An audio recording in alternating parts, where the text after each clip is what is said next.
Hey guys, what's going on? It's Al. So, what's the deal? Today, I found an old video, well actually yesterday, I found an old video on my hard drive of myself playing actually from January 22nd of this year. The tune is Body and Soul, and to be honest, I've not been practicing that one as much since then, but I thought it'd be a fun idea for a video to kind of jump and do a comparison video of how I was playing back then compared to now. Yikes. Now it can be a little like embarrassing and sort of exposing to show yourself practicing, but what the hell, it'd make a fun video, and I feel like I have improved quite a lot since then. Hopefully I don't eat my words throughout the course of filming this, but I feel like I've improved. And by the way, don't mind the pajamas, it's important to be comfortable while you practice, guys. Trust me. I'm not wearing pajamas right now, but oh yeah. So back then, I was actually playing on a different mouthpiece. Whoa, full memory on the old phone, eh? Who'd have thought?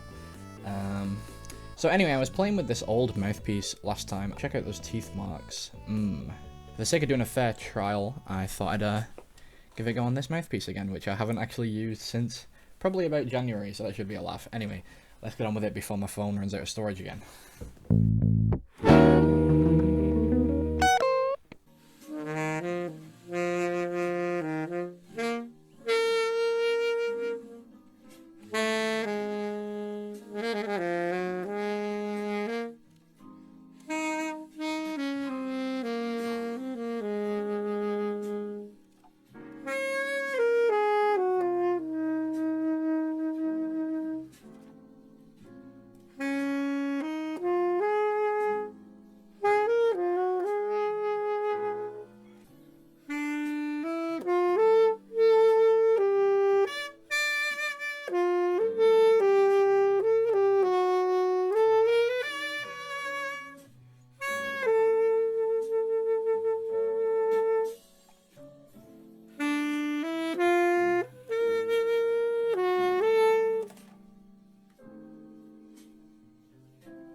Whoa!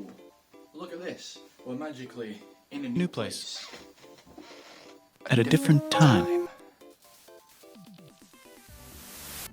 So anyway, we're in the other room now, so I can do the test with a different microphone and a different room, but the same mouthpiece, so I can pretend I'm being objective about it.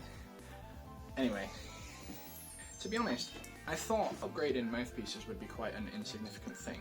I heard a lot of people recommend that it's something you should do if you're still using the one that you sort of got with your saxophone, and to be honest, the difference in feel was huge. Like, that was the biggest thing for me. I couldn't necessarily notice the sound, probably because I'm still pretty much a beginner. However, the feel, oh my god, feels so much more effortless, and I remember my face used to ache a lot when I used to play.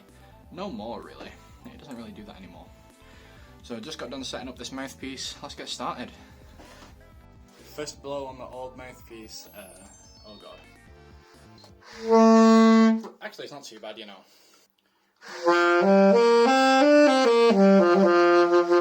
It's not that bad, actually. So here we are in front of the green screen. Kind of make things a little bit more interesting, huh? Anyway, without further Mountain Dew, time to go through the tune. It's been long enough, eh? And, oh, 1, 2, 3.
honestly, the intonation on those high notes is terrible.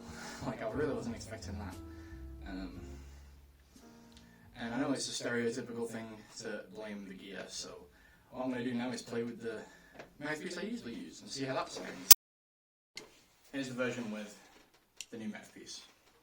New-ish.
So overall, what do we learn about this experience?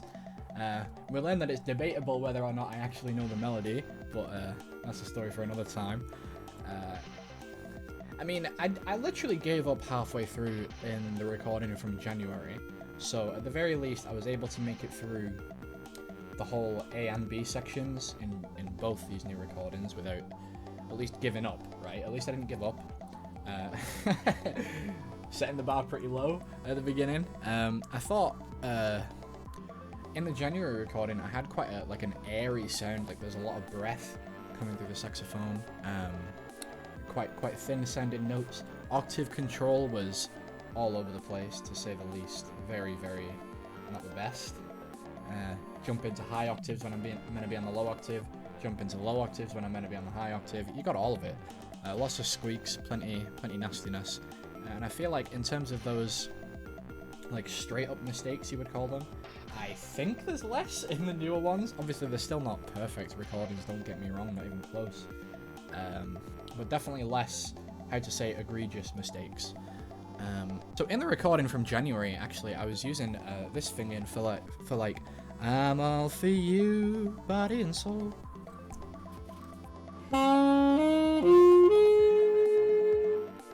Which I don't do that anymore, and I never remember making a conscious decision of that. But nowadays I do with the low B flat here.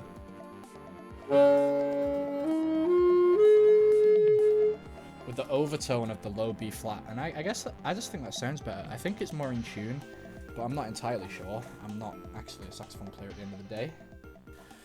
What else did I write down? I thought my intonation was actually pretty terrible with the old mouthpiece. Here I'm using the Yamaha 4C, tried and true, tested beginner mouthpiece, if you will. When I went back to the old one, I was pretty shocked when I went to the B section.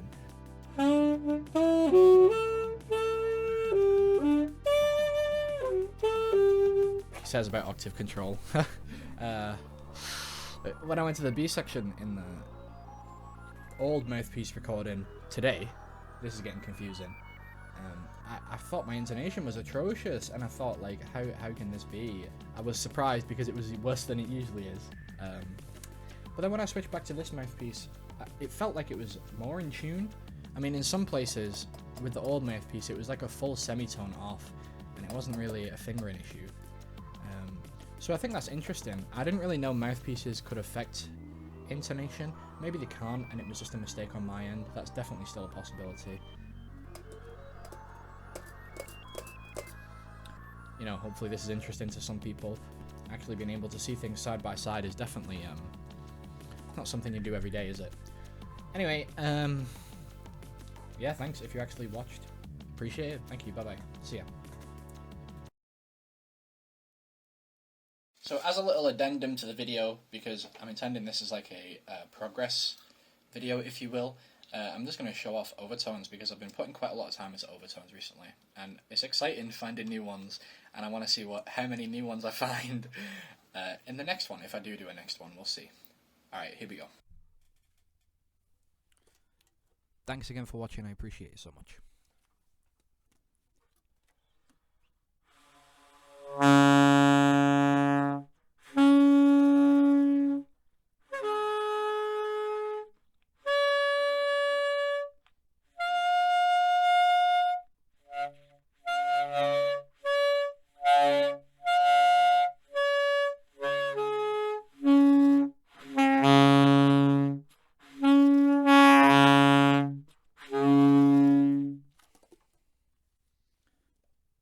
That's what I'm up to so far.